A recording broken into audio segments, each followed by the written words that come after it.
नमस्कार साथियों, एक बार फिर से आप सभी का बहुत बहुत स्वागत है लोधाई क्लासेस के बीए प्लेटफॉर्म पर। बीए फर्स्ट ईयर में समाज शास्त्र के अंतर्गत समाज शास्त्र की प्राथमिक अवधारणाओं वाले सब्जेक्ट को कंटिन्यू करते हुए आज हम एक और नए कॉन्सेप्ट पर चर्चा करने जा रहे हैं जिसका नाम है इंस्टीट्यूशन, दैट मीन्स की संस्था। ठीक है ना। तो लास्ट वाले सेशन में हमने समूह के बारे में जाना था और आज के सेशन में हम संस्था के बारे में जानने वाले हैं। इन दोनों ही, चूंकि सिलेबस के अकॉर्डिंग दोनों ही एक ही टॉपिक है, बट इनको अलग अलग पढ़ने का पीछे रीजन ये है दोस्तों कि दोनों से ही 100% आपके एग्जाम में क्वेश्चन आते ही आते हैं। इसलिए समूह और संस्था दोनों को सेपरेटली पढ़िए, अलग अलग पढ़िए, ताकि कोई कंफ्यूजन आपको दोनों कॉन्सेप्ट के मध्य में ना रहे। नहीं तो दरअसल होता क्या है ना कि जब समूह और संस्था दोनों को एक साथ पढ़ते हैं तो कंफ्यूजन हो ही जाती। कभी कभी संस्था को ही समूह का कह दिया जाता है और कभी कभी संस्था समूह को संस्था कह दिया जाता है। तो इस कंफ्यूजन से छुटकारा पाने के लिए ही ये छोटे छोटे सेशन दो अलग अलग में लेकर के आया हूं। तो आज के सेशन में हम क्या क्या डिस्कस करने वाले हैं, ये सारी बातें हम अंदर टेबल ऑफ कंटेंट पे बात करने वाले हैं। तो दोस्तों ये सेशन के माध्यम से, इस सेशन के माध्यम से मैं आपको हिंदी और इंग्लिश दोनों ही मीडियम में कंटेंट प्रोवाइड करने वाला हूं। जिस मीडियम से भी आप हो उस मीडियम के अकॉर्डिंग आप जो है सेशन को समझने के बाद में आप रिवीजन लगा सकते हैं। हिंदी इंग्लिश दोनों ही कंटेंट आपको मिलेंगे। लेक्चर नंबर 12 आज होने जा रहा है। इससे पहले 11 लेक्चर हमारे हो चुके हैं। सेकेंड यूनिट चल रही है बेसिक कॉन्सेप्ट ऑफ सोशियोलॉजी वाले सब्जेक्ट की। आइए शुरू करते हैं अपना सेशन, आगे बढ़ते हैं। थोड़ा सा एक स्टिकर को भी देख लीजिए, फ्री लेक्चर एंड नोट्स। जी हाँ, आगे बताने वाला हूं आपको। नए स्टूडेंट हैं तो थोड़ा सा जान लीजिए इसके बारे में, आपके बेनिफिट की बात है। एक सेकंड फ्रेंड्स, यदि आप पहली बार हमारे सेशन को फॉलो कर रहे हैं, पहली बार सेशन में आए हैं, तो एक बार कम से कम आपको एक बार प्लेलिस्ट को जरूर विजिट करना चाहिए, क्योंकि प्लेलिस्ट में वो सभी सब्जेक्ट आपको फ्री ऑफ कॉस्ट दिए गए हैं जो यूट्यूब के किसी अन्य प्लेटफॉर्म पर इतने विस्तार से नहीं मिलेंगे, चैप्टर वाइज चैप्टर नहीं मिलेंगे। तो एक बार प्लेलिस्ट को जरूर विजिट करना, आपको अपने सभी सब्जेक्ट पढ़ने को मिल जाएंगे, चैप्टर वाइज चैप्टर मिलेंगे और पूरे विस्तार से मिलेंगे। साथ ही साथ में हर एक लेक्चर की डिस्क्रिप्शन में उसके नोट्स भी अवेलेबल है, जिसे आप आसानी से डाउनलोड करके और अपनी स्टडी को बेहतरीन बना सकते हैं। तो आइए अब बढ़ते हैं अपने टॉपिक पर। तो दोस्तों ये है आपका सिलेबस, ये है आपका सिलेबस जिसमें हम फर्स्ट यूनिट के सभी टॉपिक हम कवर कर चुके हैं अभी तक, ठीक है ना। और सेकेंड यूनिट के भी मैक्सिमम टॉपिक हो चुके हैं, दैट मींस कि संस्था और समिति हम आज डिस्कस, संस्था समिति हम डिस्कस कर चुके थे, संस्था को हम आज डिस्कस करने जा रहे हैं। इसके बाद में ये 4 टॉपिक आपके छोटे छोटे टॉपिक है, ये और बचेंगे। उसके बाद थर्ड यूनिट आपकी स्टार्ट हो जाएगी। क्लियर है ना। आइए, ये सब कुछ देख रहे हैं, सिलेबस देख रहे हैं आप लोग। इस सिलेबस के अकॉर्डिंग ही टॉपिक वाइज टॉपिक क्लासेस चलती है। हर टॉपिक पे एक सेपरेट लेक्चर देखने को मिलता है आपको, और हर टॉपिक का नोट्स भी उसी लेक्चर की डिस्क्रिप्शन में अवेलेबल हो जाता है, जिसकी लिंक मिल जाती है, जिसे आप आसानी से डाउनलोड कर सकते हैं। टेबल ऑफ कंटेंट की बात करें तो हम आज के सेशन में क्या क्या पढ़ने वाले हैं, तो सबसे पहले हम मीनिंग ऑफ इंस्टीट्यूशन को देखेंगे, दैट मीन संस्था का अर्थ देखेंगे। उसके बाद में हम संस्था की परिभाषा पर चर्चा करने वाले हैं। उसके बाद संस्था की विशेषता क्या है, इसके बाद में संस्था के कार्य या महत्व क्या है। क्लियर है। तो इन 4 पॉइंटों के माध्यम से आज का आपका टॉपिक कवर होने वाला है। तो आइए डायरेक्टली बढ़ते हैं सेशन पर। आज के इस टॉपिक से संबंधित एक प्रश्न है, इसको जब पीडीएफ आप डाउनलोड करेंगे तो उसके बाद इसको अच्छे से पढ़ लीजिए, उसके बाद ही जो है इसका रिवीजन लगाइएगा इस टॉपिक का। एक बार लेक्चर आप देखेंगे, देखने के तुरंत बाद में डिस्क्रिप्शन में जाकर के और नोट्स डाउनलोड करेंगे, ये वाली पीडीएफ डाउनलोड करेंगे और इसका रिवीजन लगाओगे आप, ताकि आपका टॉपिक पूरी तरह से 100% क्लियर हो जाए। क्लियर है। आइए अब बढ़ते हैं। तो जितने मैंने 4 पॉइंट आपको बताए हैं, ठीक है ना। सबसे पहले संस्था का अर्थ देखेंगे, उसके बाद संस्था का परिभाषा, उसके बाद संस्था की विशेषता, उसके बाद संस्था का महत्व। तो इन चारों कॉन्सेप्ट को अलग अलग हम समझने वाले हैं। तो सबसे पहले हम देखने वाले हैं संस्था का अर्थ क्या होता है, मीनिंग ऑफ इंस्टीट्यूशन क्या होता है। आइए, तो दोस्तों देखिए, मैं यदि आप मुझे कंटिन्यू फॉलो करते हैं तो आप भली बात ही जानते हैं, लेकिन अगर नए छात्र हैं तो आपको मैं थोड़ा सा बता दूं। मेरे द्वारा जो सेशन आपको प्रोवाइड किए जाते हैं वो 2 उद्देश्यों के साथ में किए जाते हैं। पहला उद्देश्य होता है कि मैं टॉपिक को आपके मस्तिष्क में पूरी तरह से एक व्यवहारिक रूप में आपके मस्तिष्क में फिट कर दूं, उतार दूं, ताकि आपको पूरी तरह से उसको समझ जाए।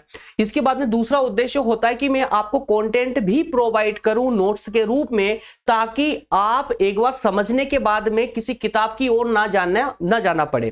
क्योंकि अक्सर क्या होता है ना कि आज आपने लेक्चर ले लिया, 1 महीने बाद एग्जाम है, तब तक आप सब कुछ भूल चुके होंगे। अब उसके लिए क्या करोगे, तो उसके लिए अलग से आपको किताब को रेफर करना पड़ेगा। जब किताब रेफर करोगे तो फिर वहां पर आपको प्रॉब्लम आने वाली है, ठीक है ना। तो उन सभी समस्याओं से छुटकारा आपको इसी तरह मिलेगा कि मैं आपको लेक्चर के साथ साथ में नोट्स भी दे रहा हूं, ताकि आप सेशन को समझने के साथ साथ उसका रिवीजन भी अच्छे से लगा सके। तो सबसे पहले हम जो है थ्योरेटिकल पार्ट को कवर करेंगे, उसके बाद में व्यवहारिक रूप से मैं आपको कॉन्सेप्ट समझाते हुए आगे बढ़ूंगा। क्लियर है? आइए, सबसे पहले संस्था का अर्थ। देखिए, व्यक्ति, ध्यान सुनिएगा, ध्यान से सुनिएगा, यहीं पर क्लियर हो जाएगा। सोशियोलॉजी और इजी कॉन्सेप्ट है, मैं स्पष्ट बोल दूं, इजी कॉन्सेप्ट है, कुछ भी डिफिकल्ट नहीं है, बस ध्यान से समझ लीजिएगा। क्योंकि समिति और संस्था में हमेशा कंफ्यूजन रहती है, तो उस कंफ्यूजन को आप लोग दूर कर लीजिए। क्योंकि यहां पर कमिटी जो हमने लास्ट लेक्चर में, इससे पहले वाले लेक्चर में समझी थी, और इंस्टीट्यूशन जिसे हम आज पढ़ने वाले, दोनों में डिफरेंस होता है। वो क्या डिफरेंस होता है, अब सुनिए ध्यान से। देखिए, व्यक्ति अपनी सामान्य आवश्यकताओं की पूर्ति के लिए क्या करता है, संगठन बनाता है। तो ये तो हमने समिति में भी देखा था, कमेटी के अंतर्गत भी देखा था।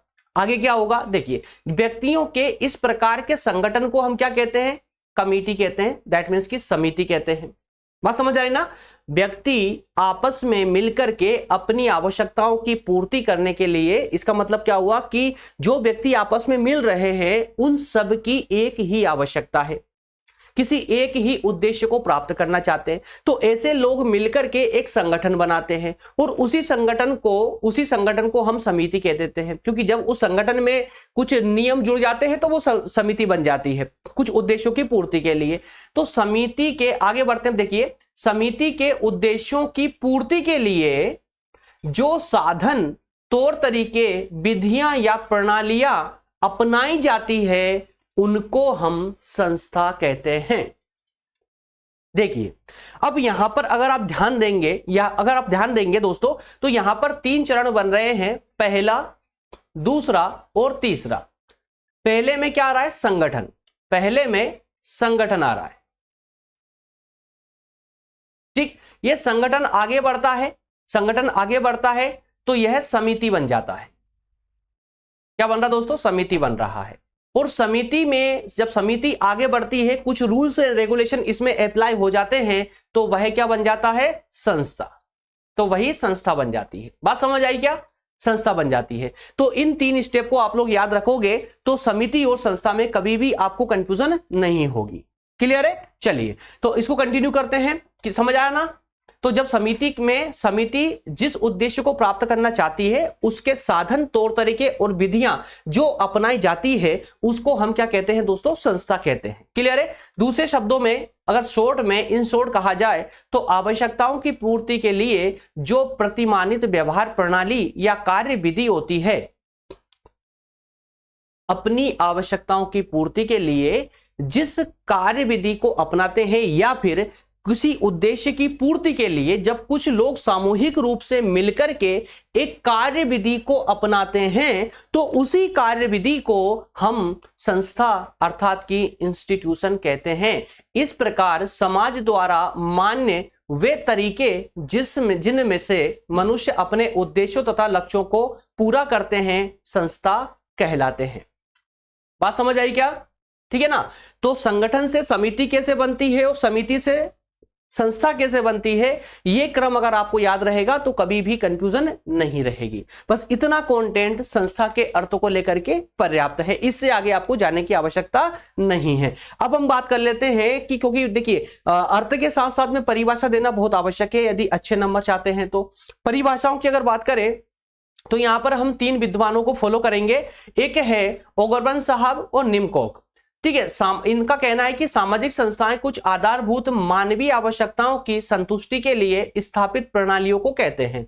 सिंपल शब्दों में इन्होंने कह दिया कि संस्था किसको कहते हैं, मानवों की आवश्यकता को पूरा करने के लिए जिन प्रणालियों का प्रयोग किया जाता है, उन प्रणालियों को ही संस्था कहा जाता है। ओगबर्न और निमकॉक साहब का ये स्पष्ट कहना है। यह इनकी परिभाषा एकदम इजी है, याद रखिएगा इसको। अगला कॉन्सेप्ट है आपका, अगली परिभाषा माफ कीजिएगा, मैकआइवर साहब की। मैकआइवर साहब का कहना है कि संस्थाएं सामूहिक क्रिया की विशेषता बनाने वाली कार्य प्रणाली के स्थापित स्वरूप या अवस्था को कहते हैं। ये भी सिंपल शब्दों में ही, ठीक है ना।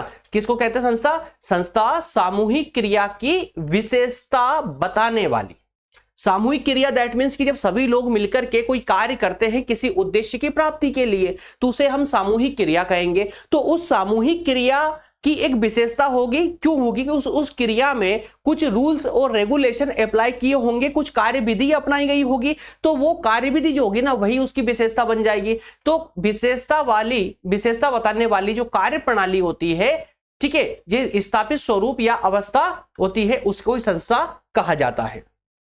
क्लियर। तीसरा है, माफ कीजिएगा, दो परिभाषाओं का यहां पर यूज किया गया है। तीसरे में निष्कर्ष तक आगे, संस्था निगमों या कार्यप्रणालियों की एक व्यवस्था है। निगमों माफ कीजिए यार, नियमों, पता नहीं क्यों जुबान बहुत फिसल रही है। कार्यप्रणाली संस्था जो है नियमों या कार्यप्रणालियों की एक व्यवस्था है। संस्था का तात्पर्य व्यवहार के स्वीकृत प्रतिमानों से है जिनके द्वारा संबंधित व्यक्तियों की भूमिकाएं निश्चित कर दी जाती है। अब इसको एक बार ध्यान से पढ़िए, इसको एक बार ध्यान से पढ़िए। क्या कहा जा रहा है कि संस्था जो है नियम और कार्यप्रणाली, तो आप समझ ही चुके हैं कि किसी उद्देश्य की प्राप्ति करने के लिए जब नियम या कार्यप्रणालियों को अप्लाई किया जाता है तो उसको हम संस्था कह देते हैं।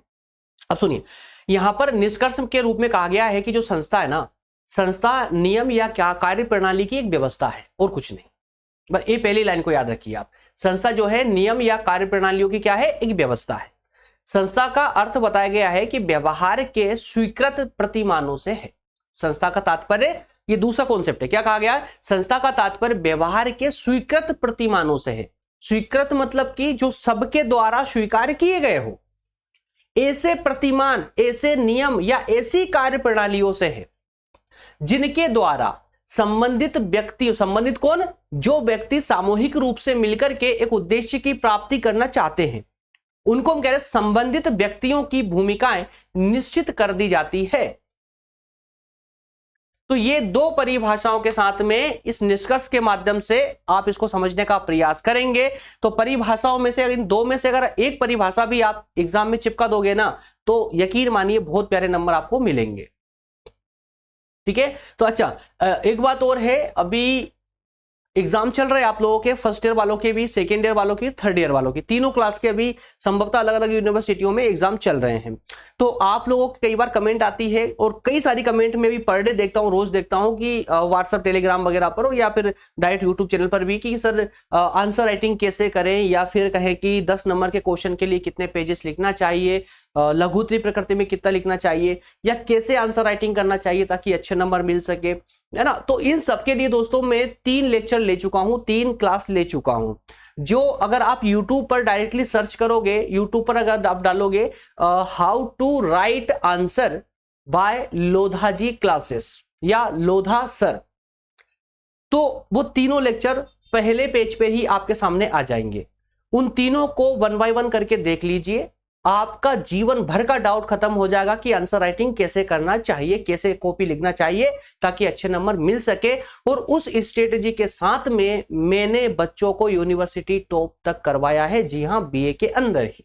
इसलिए पूरे कॉन्फिडेंस से बोल रहा हूं, उन 3 लेक्चरों में से एक कोई मत छोड़िए, 1 बाय 1 करके तीनों को देख लीजिएगा, आपका काम बन जाएगा। क्लियर है। आइए आगे बढ़ते हैं, अब थर्ड कॉन्सेप्ट पे चलते हैं। थर्ड कॉन्सेप्ट में हम बात करने वाले हैं विशेषताओं की या फिर की आवश्यक तत्व की, ठीक है ना। इसके एलिमेंट और कैरेक्टरिस्टिक्स, एलिमेंट और कैरेक्टरिस्टिक्स क्या क्या है, इन पर हम चर्चा करेंगे, लेकिन कुछ बिंदुओं के माध्यम से। सबसे पहले हम इसके आवश्यक तत्वों के अंतर्गत देखेंगे निश्चित उद्देश्य, या इसकी विशेषता भी यही है। क्या है, निश्चित उद्देश्य। संस्था का एक उद्देश्य जो है ना स्पेसिफिक होता है, निश्चित होता है।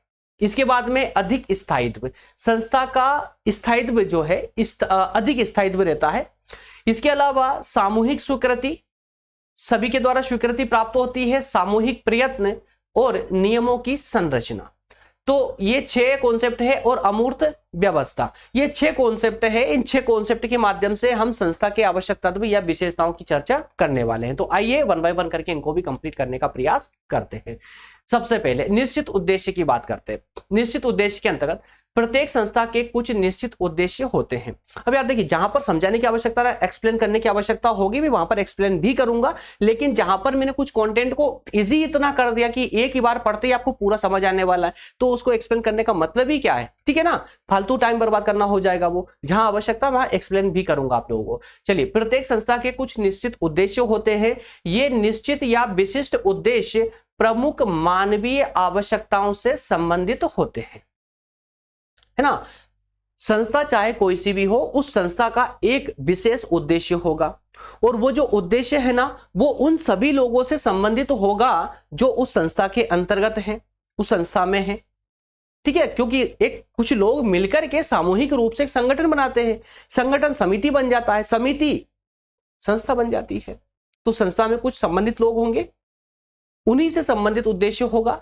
ये विशिष्ट उद्देश्य संस्था के द्वारा पूरे किए जाते हैं। जो उद्देश्य उन लोगों से संबंधित होते हैं, उन उद्देश्यों की पूर्ति किसके द्वारा की जाती है? संस्था के द्वारा। ये उद्देश्य बिल्कुल स्पष्ट और सुपरिभाषित होते हैं। संस्था के जो उद्देश्य होते हैं वो पहले से डिफाइन कर दिए जाते हैं, एकदम स्पष्ट होते हैं, जिनका अचीव करना बहुत आवश्यक हो जाता है और इजी हो जाता है, क्योंकि स्पष्ट होते हैं वो उद्देश्य, ठीक है। अगला है अधिक स्थायित्व। अधिक स्थायित्व, संस्थाओं का विकास लंबी अवधि के बाद होता है। क्यों? क्योंकि पहले संगठन बनेगा, संगठन समिति का रूप लेगी, तब कहीं जाकर के वो संस्था बन पाएगी। तो इसलिए कहा गया है कि संस्थाओं का विकास एक लंबी अवधि के बाद होता है, दीर्घ काल में होता है। इसी कारण संस्थाएं जो है काफी लंबे समय तक चलती है। उदाहरण लिया जाए तो हजारों वर्षों से चली आ रही जाति व्यवस्था, तो जाति व्यवस्था का अस्तित्व अगर आप देखेंगे तो एक तरह से आप देख सकते हैं स्थायी नजर आता है, क्योंकि काफी लंबे समय से ये व्यवस्था चली आ रही है, ये एक संस्था बन जाती है, जाति व्यवस्था, ठीक है। बहुत प्यारा उदाहरण है। तो भारतीय समाज में आज भी जाति व्यवस्था बनी हुई है। क्लियर है? मोर स्टेबिलिटी, इस पर भी फोकस कीजिएगा, ठीक है ना। तो इंग्लिश मीडियम वाले बच्चे इधर से रिवीजन लगाएंगे और हिंदी मीडियम वाले बच्चों के लिए कंटेंट है हिंदी में, ठीक है। तो आपकी ये समस्या भी अब खत्म हो चुकी है कि सर इंग्लिश में कंटेंट नहीं मिल पा रहा है, तो इंग्लिश वाला कंटेंट भी आप लोगों के लिए है, बीए वाले बच्चों के लिए स्पेशली। आगे है सामूहिक स्वीकृति। तो वो संगठन ही कैसे बनेगा जहां पर उन सभी सदस्यों की स्वीकृति ना हो? आवश्यक है, क्योंकि संगठन के माध्यम से एक उद्देश्य की प्राप्ति की जाती है, और वो उद्देश्य तभी तो प्राप्त हो सकता है जब वो उद्देश्य सभी से संबंधित हो। जो उस ग्रुप में, जो संस्था में जितने भी लोग हैं, सबसे संबंधित होना चाहिए वो उद्देश्य, है ना। तो किसी भी सामाजिक संस्था के लिए सामूहिक स्वीकृति का होना बहुत जरूरी है। सामूहिक स्वीकृति मतलब समझिए ना, जितने संस्था में जितने भी सदस्य हैं उन सभी सदस्यों की सहमति होनी चाहिए। क्लियर है? तो सामूहिक स्वीकृति के कारण उसमें स्थायित्व आ जाता है। स्थायित्व क्यों आ जाता है? सामूहिक स्वीकृति के कारण। आज जाति व्यवस्था जो है भारत में, तो बताइए कौन एग्री नहीं करता जाति व्यवस्था के लिए? लगभग सभी। समझ पा रहे ना? जाति व्यवस्था के लिए सभी एग्री करते हैं, तभी तो जाति व्यवस्था जो है एक स्थायित्व ले पाई भारत के अंदर, ठीक है। तो वस्तुतः सामूहिक स्वीकृति के बिना किसी भी संस्था का निर्माण संभव नहीं है। कलेक्टिव एक्सपेक्टेंसेस, ठीक है, एक्सपेक्टेंस। तो इसको थोड़ा सा एक बार रिवीजन, आप सेशन कंप्लीट होने के बाद में एक बार रिवीजन जरूर लगा लीजिएगा। इजी कॉन्सेप्ट जरूर है, कॉन्सेप्ट इजी बहुत है, लेकिन आपके दिमाग से उतनी जल्दी निकल भी जाएंगे यदि आप रिवीजन नहीं लगाओगे तो, याद रखिएगा। हाँ, लेकिन लेक्चर देखने के बाद में सिर्फ एक बार रिवीजन लगा लिया ना, परमानेंटली दिमाग में छप जाएंगे ये। अगला है सामूहिक प्रयत्न। अब इसमें क्या एक्सप्लेन करें बताइए? सामूहिक स्वीकृति, भाई कोई संस्था बनेगी तो सब लोगों की स्वीकृति जरूरी है। सामूहिक प्रयत्न, अब यार सब लोगों ने मिलकर के एक संस्था बनाई है, तो उस संस्था को आगे बढ़ाने के लिए सभी लोग प्रयास करेंगे कि नहीं करेंगे? या कोई एक दो व्यक्ति ही करेगा? नहीं, सभी लोगों के द्वारा प्रयास किया जाएगा, तभी तो वो सामूहिक संस्था, तभी तो वो संस्था जो है आगे बढ़ेगी, ठीक है ना। इसीलिए पॉइंट भी यही कहता है सामूहिक प्रयत्न, सभी के द्वारा प्रयत्न किया जाना। तो सामाजिक संस्था व्यक्तिगत लक्ष्यों को पूरा न करके सामूहिक लक्ष्यों की पूर्ति के लिए काम करती है। जो संस्था होती है ये किसी एक व्यक्ति पे फोकस नहीं करती, बल्कि संपूर्ण सामूहिक लोगों को, मतलब संपूर्ण समाज को फोकस करके कार्य करती है। इस कारण संस्था का विकास या अवनति व्यक्ति पर आधारित नहीं होती, बल्कि इसके लिए सामूहिक प्रयत्नों की आवश्यकता होती है। क्लियर हुआ? आगे बढ़ते हैं। आगे है नियमों की संरचना। क्या कहा जा रहा है? नियमों की संरचना। तो बिना उचित संरचना के कोई भी सामाजिक संस्था विकसित नहीं हो सकती। हर संस्था के पीछे कुछ उचित नियम होते हैं, कुछ नियम होते हैं, और वही नियम उस संस्था को स्थायित्व प्रदान करते हैं और सभी लोगों की स्वीकृति प्राप्त करते हैं, क्योंकि बिना नियमों के संस्था चल ही नहीं सकती। तो यहां संरचना से तात्पर्य उन नियमों से है जिनके द्वारा संस्था के उद्देश्य प्राप्त होते हो। भाई संस्था के जो उद्देश्य है वो जिनके द्वारा प्राप्त होंगे। संस्था अपने उद्देश्यों को पूरा कैसे करेगी? जब तक संस्था के कुछ निश्चित नियम नहीं होंगे तब तक उन उद्देश्यों की प्राप्ति हो ही नहीं सकती, जिनके लिए सामूहिक रूप से सभी लोग प्रयत्न कर रहे हो। क्लियर है? तो structure of rules clear. Next और लास्ट है अमूर्त व्यवस्था। अमूर्त व्यवस्था सामाजिक संस्था व्यक्तियों का समूह ना होकर के कार्य विधियों की व्यवस्था होती है। अब बताइए, जाति व्यवस्था में कोई व्यक्ति शामिल है क्या? जाति व्यवस्था मूर्त नहीं है बल्कि अमूर्त है, क्योंकि यह सिर्फ एक नियमों का एक ढांचा है जिसे कभी तोड़ा भी जा सकता है। समझ रहे ना? तो ऐसी संस्थाओं के नियमों को तोड़ना पॉसिबल होता, संभव होता है, लेकिन अगर इसमें मूर्त धारणा होती तो क्या बताइए, इसको समाप्त करना पॉसिबल होता? नहीं होता। तो सामाजिक संस्था जो है व्यक्तियों का समूह नहीं है, बल्कि ये कार्य विधि या नियमों की व्यवस्था होती है। नियमों की व्यवस्था होने के कारण संस्था एक अमूर्त व्यवस्था है। एब्स्ट्रैक्ट सिस्टम है। क्लियर? चलिए, तो हमने इसके 4 पॉइंट देखे थे प्रारंभ में। इसका महत्व पीपीटी से काट दिया गया है। It's okay. महत्व वाला 1 सेकेंड दोस्तों, वापस से हम उसी स्लाइड पर मूव करते हैं, उसको चेक करते हैं। टेबल ऑफ कंटेंट पर देखना पड़ेगा। टेबल ऑफ कंटेंट में हमने संस्थाओं के कार्य एवं महत्व देखे थे। कार्य और महत्व लास्ट वाला फंक्शन था, ये लास्ट वाला पॉइंट था। ये इसमें नहीं, पीपीटी में ऐड नहीं किया गया है। It's okay. अगर मैं चेक करूंगा, अगर आवश्यक होगा तो मैं इसको ऐड कर दूंगा, अन्यथा ये 3 पॉइंट आप लोगों के कवर हो चुके हैं। ठीक है, आवश्यक होगा, हो सकता है कि मैंने पीपीटी टीम से मैंने मना किया हो, इसलिए इस पॉइंट को हटा दिया गया, लेकिन टेबल ऑफ कंटेंट से नहीं हटाया। तो आप बिल्कुल टेंशन इस बात को मत सोचेगा कि यार यहाँ पर 4 पॉइंट है, सिर्फ 3 ही पॉइंट समझे हम लोगों ने, तो टेंशन ना ले। ये मेरा काम है, जो आपके लिए आवश्यक होगा वो आपको देना मेरा काम है, मेरी जिम्मेदारी है। अगर मैं एक बार चेक करूंगा, अगर ये आवश्यक होगा तो मैं इसे अगले लेक्चर में फॉरवर्ड करवा दूंगा, ठीक है ना। और अगर आवश्यक नहीं होगा तो इस 3 ही पॉइंटों के साथ में आपका ये सेशन कंप्लीट हो जाएगा। क्लियर है? ठीक है। यदि आप मेरे साथ बने हुए ना तो आपको ज्यादा टेंशन लेने की आवश्यकता नहीं है, सब कुछ मैं देख लूंगा निश्चित तौर पर। अगर आप कंटिन्यू मेरे साथ जो है स्टडी कर रहे हैं तो आपको चिंता करने की कोई जरूरत नहीं है। लेक्चर नंबर 13 में हम अगला टॉपिक डिस्कस करेंगे, सामाजिक समूह, सोशल ग्रुप क्या होते हैं, सामाजिक समूह क्या होता है, और छोटी छोटी क्लासेस ही होगी आज की क्लास की तरह ही, ठीक है ना। बाकी तो आप सिलेबस में मैंने आपको डिस्कस करवा ही दिया था, और जो है नए स्टूडेंट्स के लिए को मैं फिर से रिवाइज करवा दूं एक बार। डिस्क्रिप्शन में आपको जाना है और इसकी पीडीएफ लिंक जो है डाउनलोड करना है, ताकि आप लोग इसका रिवीजन लगा सके। डिस्क्रिप्शन में लिंक दी गई है, व्हाट्सएप और टेलीग्राम ग्रुप की लिंक भी दी गई है, यदि आप हमारे साथ जो है परमानेंट जुड़ करके पढ़ना चाहते हैं। हाँ, एक बात और है, फर्स्ट ईयर और सेकेंड ईयर के व्हाट्सएप ग्रुप जो है फुल हो चुके हैं, क्योंकि मैंने प्रारंभ में ही अनाउंस कर दिया था कि जितने जल्दी हो सके ग्रुप को ज्वाइन कर लीजिए, उसके बाद फुल हो जाएगा। तो व्हाट्सएप ग्रुप फुल हो चुका है बीए फर्स्ट और थर्ड ईयर सेकेंड ईयर का, ठीक है ना। तो फिर भी टेंशन नहीं लेना है आपको, टेलीग्राम ग्रुप पर आइए, यहां पर भी आपको परमानेंटली लिंक सेंड की जाती है। जब भी हमारा सेशन होता है तो आपको लिंक दे दी जाती है ग्रुप में, ठीक है ना। तो टेलीग्राम ग्रुप को ज्वाइन करना है, कैसे करोगे, डिस्क्रिप्शन में उसकी भी लिंक दी गई। तो एक बार डिस्क्रिप्शन जरूर खोलें, डिस्क्रिप्शन खोलने के बाद में आपको सारी लिंक वहां पर मिल जाएगी। ध्यान से उसको पहले पढ़े, एकदम हड़बड़ाहट में डायरेक्ट लिंक पर क्लिक नहीं करना है, पहले उसको पढ़ना है कि भाई किस चीज की लिंक है, क्या क्या दिया गया है, कौन सी क्या आपको चाहिए, तो ठीक है ना। उसके अकॉर्डिंग ही आप जो है स्टडी करेंगे तो ज्यादा बेहतर होगा। ओके फ्रेंड्स, चलिए मिलते हैं नेक्स्ट सेशन में। बहुत बहुत धन्यवाद। Thank you so much.